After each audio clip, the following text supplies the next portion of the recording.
Good afternoon, everyone. Today, we're going to talk about seed swaps. Also a bit on the state of the garden for February, but mostly this is going to be about seed swaps because we haven't had a whole lot of movement yet, since last month, since it is still winter. So, as a reminder, since it is still winter, but we're moving towards the second half of winter, we're approaching a good time to do your dormant sprays on your fruit trees if you haven't already. So, just as a heads up. I'm going to be covering that soon, although probably not today because we're dipping into freezing temperatures here. And you want to do it when it's going to be less than 90 degrees, but more than 32 degrees. You kind of want to hit, the spot where it's, you have to catch it before the trees come out of dormancy, but not while it's still freezing outside. So it's kind of a bit of a balancing act. Can't do it today because it's supposed to be freezing for the next couple of nights still. And you don't want to do it right before it rains, and also we're supposed to have rain in the forecast soon, so I'm going to be putting it off probably another week or so. So let's talk about seed swaps. If you don't know what a seed swap is, it's basically a big gathering where everybody comes together and they exchange seeds. Now, it could be that it's groups of people bringing seeds as part of an organization. For instance, we have a local growing group here in Northwest Ohio called Toledo Grows, and they're the ones that are actually hosting the seed swap, which I'm going to be attending in a week. And they provide a bunch of seeds that they have gotten donations from companies and local farmers and things like that, and other gardeners and whatnot that are members of the organization, as well as seeds that they themselves have stored, or I should say saved and stored. And then you show up and you get, at least in the one that they run, you get coupons that you can exchange for free bags of seeds. And if you bring the seeds to trade, you get additional coupons. So I saved some blueberries, indigo cherry tomatoes seeds from last year, and I am going to be bringing a large group of these seeds, probably 50 or 60 packets with me to exchange at the seed swap. Now, I don't need a bunch of tickets for swapping seeds, honestly. I'm just doing it because I would like to see more gardeners growing this variety. This is the variety that I've said in previous videos that I didn't really enjoy the taste of that much, but that I was going to grow again. I wanted to give it another chance because it was a good tomato when it was 100% fully ripe. It had kind of a weird taste when it was not fully ripe. So that's not really the tomato's fault. That's on me for trying to eat it when it wasn't ripe yet. But since it's an indigo tomato and it turns that dark purple, that like almost black color across the top of the tomato or anywhere it's exposed to sunlight, it's kind of hard to tell when they're 100% ripe, because in many cases, especially if you're getting good light to your tomatoes, most of the tomato is pretty much purple or like really dark blue. So it can be hard to tell. That was especially true with the yellow ones. I don't think I got a single yellow one that ended up being ripe. If you weren't aware, they generally can ripen to one of two colors. Either it's going to be like a deep red or like a kind of like a almost marigoldy yellow, like a really golden soft yellow color. And then they have the blush of the like blue and purple across the top.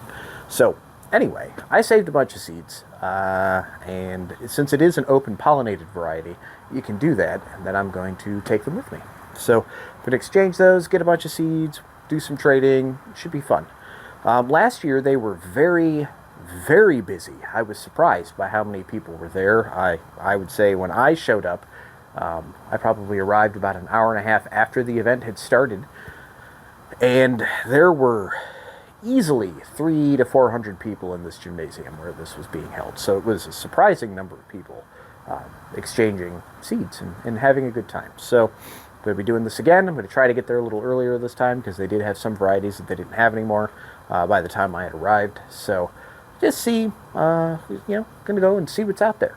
One of the other benefits of seed swaps is that if you can get seeds that were grown by local gardeners, your seeds that you're going to get are going to be more naturalized to the environment in which you are growing.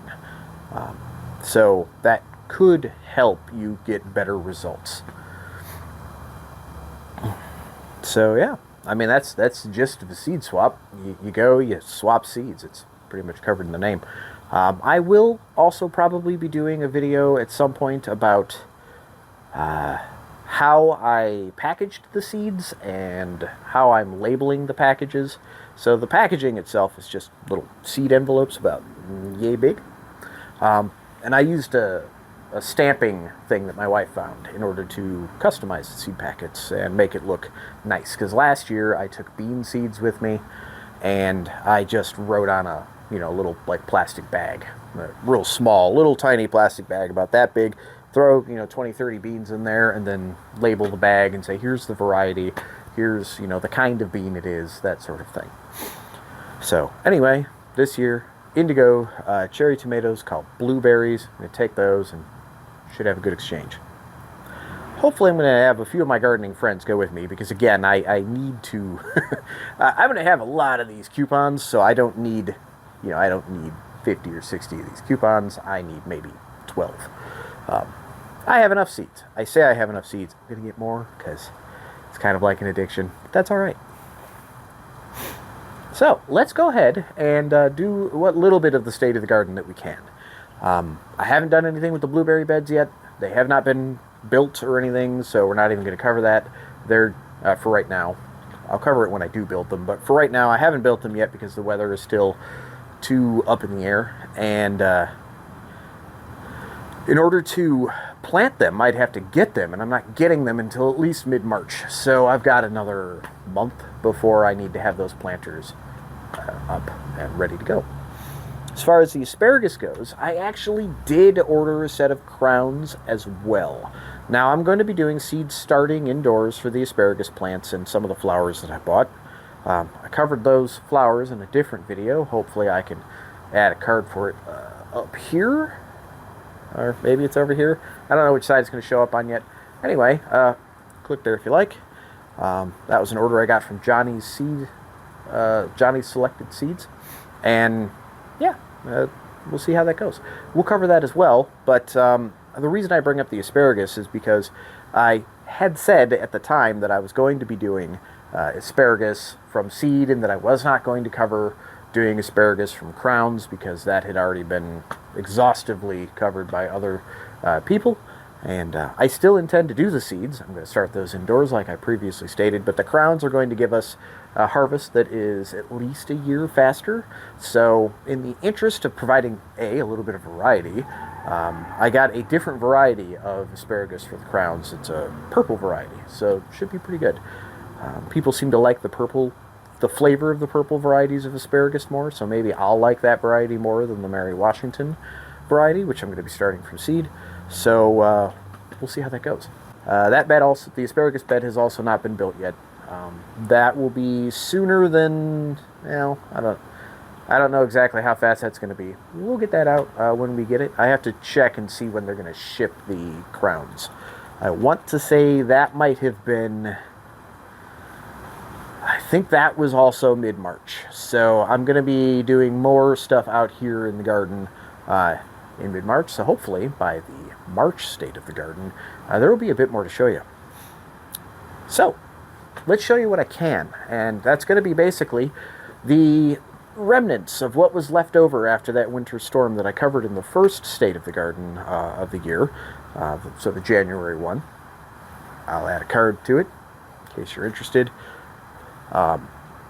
And let's see, when we, just as a real brief recap of that, we were talking about kale and Brussels sprouts and different things that I thought might make it and things that probably wouldn't.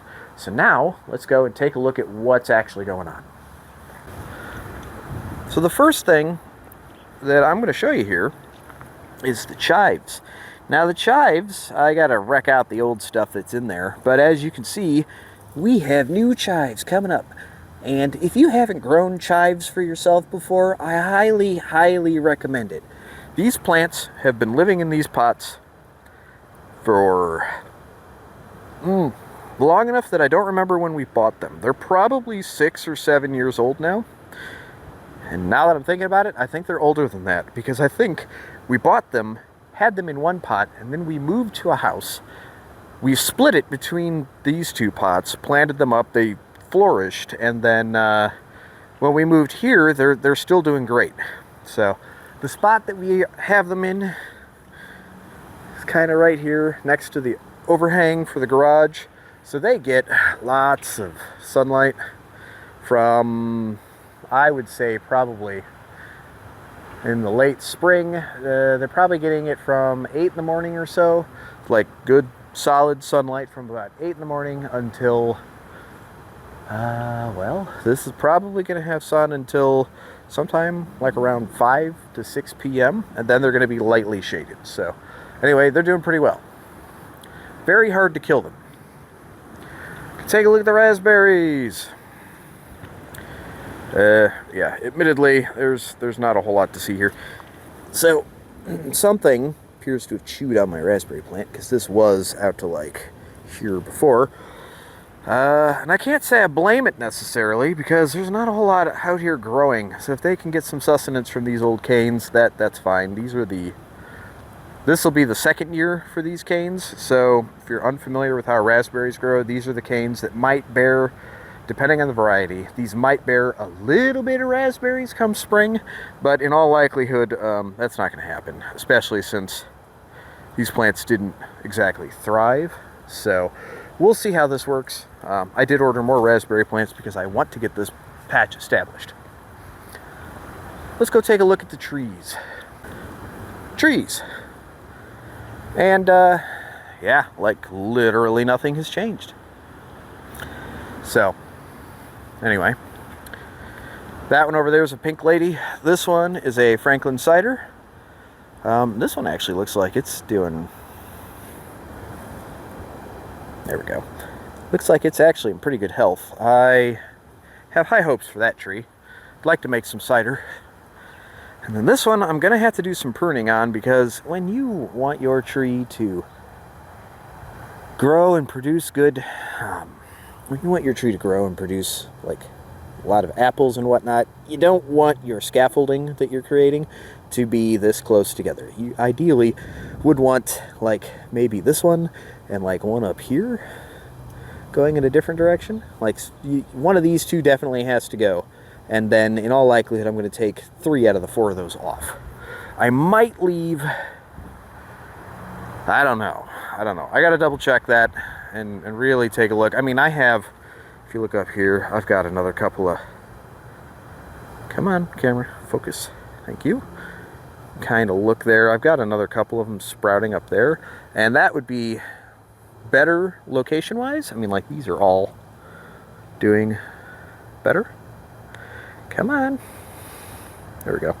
So, anyway, I'm probably going to take 3 of the 4 little ones off down there, and then train some of these, and I bought some limb spreaders for them, so we'll see how that... I just accidentally turned my camera off. Whoops. Anyway, so as I was saying, I'm going to take probably 3 or 4 of these little... Actually, there's another little one right there. So I got to take that off too. Well, that one might be okay with that. The goal is you're supposed to have these like a few buds apart. And right there, that big poof of branches, just blah, like this, that's not what we want. So, anyway, moving on. We'll cover pruning later. The volunteer spinach appears to have unvolunteered itself for the most part. Either that or something got it. Doesn't really look like anything got it.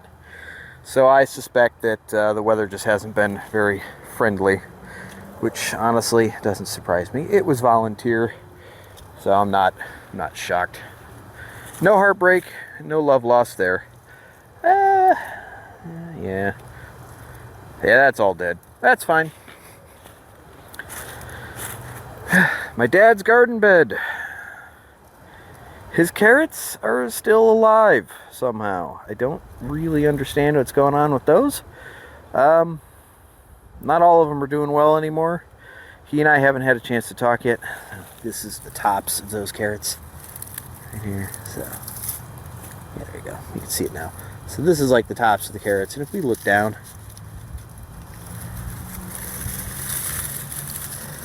I don't want to uncover this too much because this is protecting from frost, but you can see there are carrots. There we go. There's carrots growing. So we'll see how that goes. Yeah. His Brussels sprout plants are still okay. They're not super healthy, but we'll see how that plant pans out.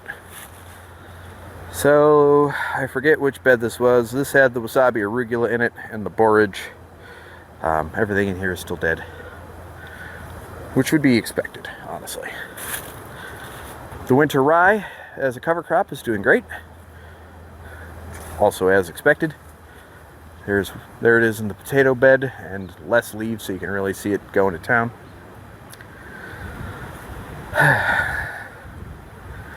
This was eggplants and whatnot, and obviously that's all gone. So, or no, that wasn't eggplants. This was beans, and it is gone. But you can see I got some beans on the ground there, and that's gonna sprout.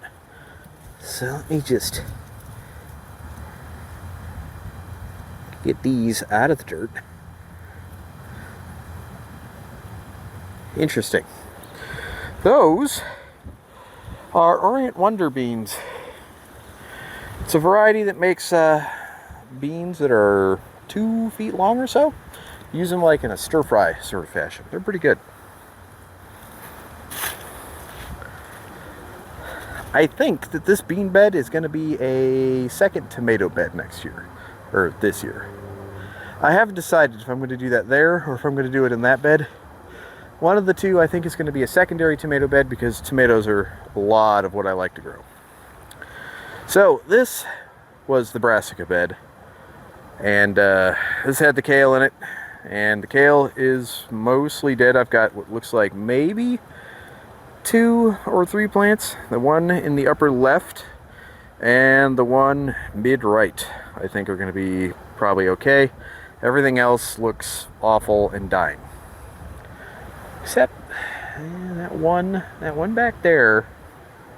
This one over here is dinosaur kale. This one.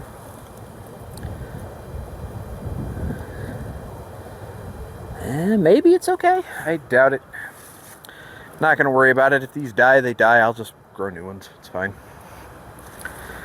I pulled the tarps back so that you could kind of see. We have no changes here in the tomato bed. A little bit of grass growing. I'll have to kill that.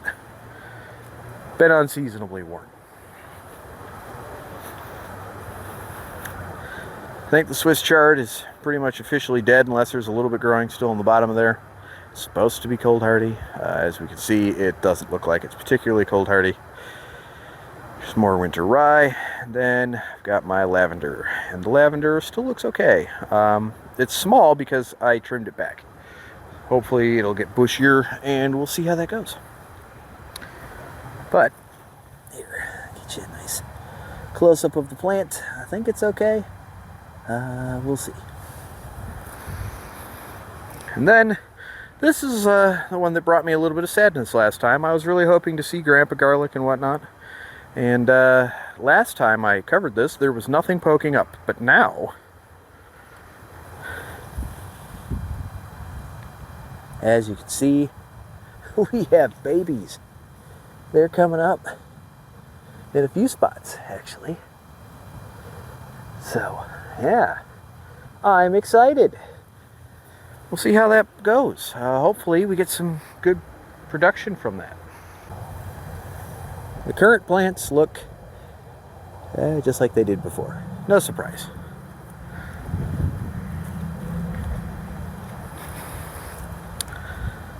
Okay, anyway.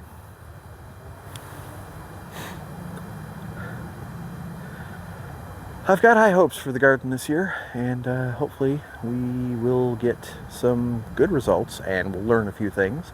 We'll laugh, we'll learn, and it should be pretty good. Thanks for watching. Until we talk again.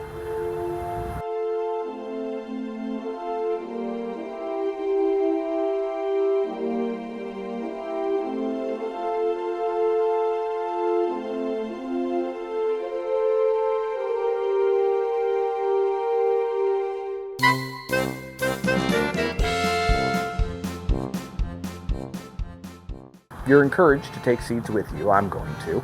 I still don't like it. This is hard if you don't do scripting for any of these. You got to come up with it on your own right off the bat. Third time lucky.